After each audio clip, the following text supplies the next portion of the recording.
সাবেক প্রধানমন্ত্রী ও BNP chairperson Begum Khaleda জিয়ার রোগ মুক্তি ও সুস্থতা কামনায় চট্টগ্রামের আকবরশা থানাধীন ১০ নম্বর উত্তর কাট্টলী ওয়ার্ডের সিডিএ আবাসিক এলাকায় বিএনপি অঙ্গ ও সহযোগী সংগঠন নেতাকর্মীদের উদ্যোগে সিডিএ জামে মসজিদে মিলাদ ও দোয়া মাহফিলের আয়োজন করা হয়।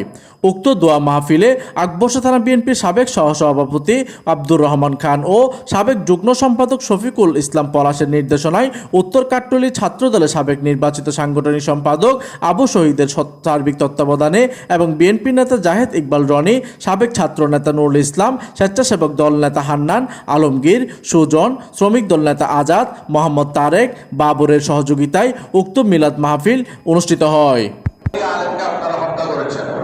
কতগুলি এতিমকে হত্যা করেছেন, এর জবাব আপনাদেরকে দিতে হবে। ইনি আমাদের সেই দেশনেত্রী বেগম খালেদা জিয়া। উক্ত দোয়া ও মিলাদ মাহফিলে প্রধান অতিথি হিসেবে উপস্থিত ছিলেন আকবরশা থানা বিএনপির সাবেক সাধারণ সম্পাদক মাইনুদ্দিন চৌধুরী মইনু।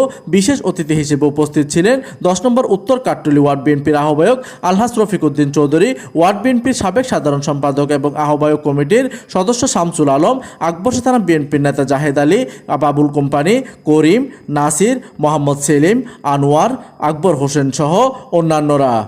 উক্ত দোয়া মাহফিলে উপস্থিত সকলে বেগম খালেদা জিয়ার রোগ মুক্তির জন্য আল্লাহর নিকট বিশেষ দোয়া করেন। প্রতিনিধির তথ্য ও পাঠানো চিত্রে ডেস্ক নিউজ, দিগন্তের বার্তা 24, চট্টগ্রাম।